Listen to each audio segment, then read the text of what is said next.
Once upon a dark, moonless night, deep within the heart of a dense, foreboding, and ancient forest, there stood an eerie hut, known as Gramma's hut. Its decaying, wooden walls creaked under the weight of secrets, while the eerie glow from within beckoned unsuspecting wanderers. Surrounding Gramma's hut were countless creepy, grotesque dolls, their lifeless, beady eyes staring into the void, each a macabre sentry guarding the secrets within. Symbols of witchcraft adorned the gnarled branches of the trees overhead, swaying ominously in the wind, and whispering tales of dark enchantments and forbidden rituals. It was a place where darkness thrived and nightmares were born, but nobody knew the truth, hidden behind the facade of the woman who resided there. An old woman that the locals of a nearby, forgotten village dubbed Gramma and whispered eerie tales about. They believed that she possessed supernatural powers, deeming her a witch. She was a woman who struck both wonder and terror into the hearts of all who encountered her, and people warned their children to stay far away from the path leading to her dwelling. She appeared to be a sweet, frail old lady, but her true nature was far more sinister. Gramma wore a long, tattered white dress that hung loosely from her bony frame.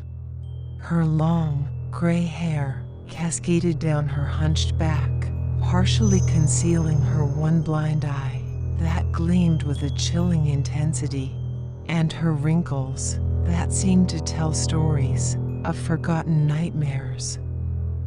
Every step she took was also accompanied by the eerie sound of her gnarled cane tapping against the forest floor. Despite the warnings, children in the village would often be drawn to Gramma by her deceptive charms. With her gentle voice and promises of delectable candies and irresistible treats, she lured the children to her hut, their innocent laughter masking the gruesome fate that awaited them. Once trapped within the walls of the hut, the children's smiles turned to horrified screams as they realized the true nature of their host.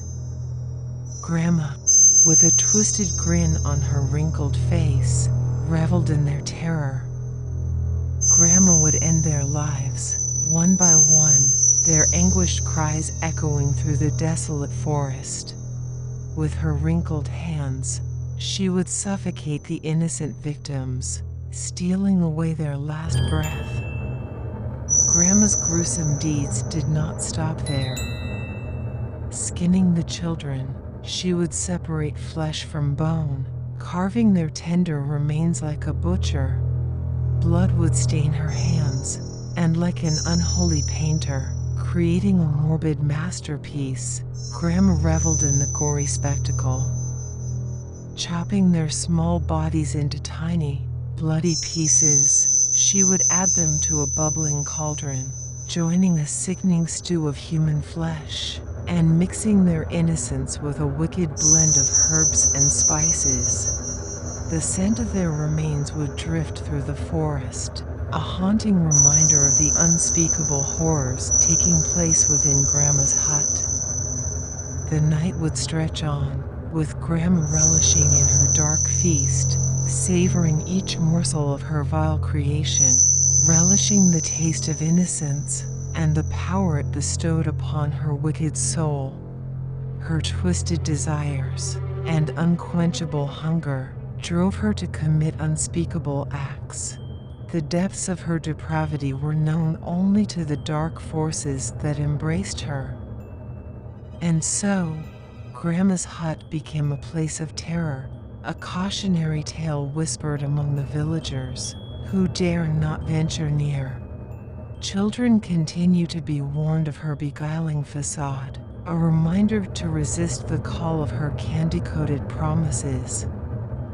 To this day, The hut still stands, hidden among the ancient trees, and it's said that Gramma still continues her reign of terror. And so, beware the sweet old lady in the depths of the woods, for Gramma's charm is but a disguise for the monster that lurks within her soul.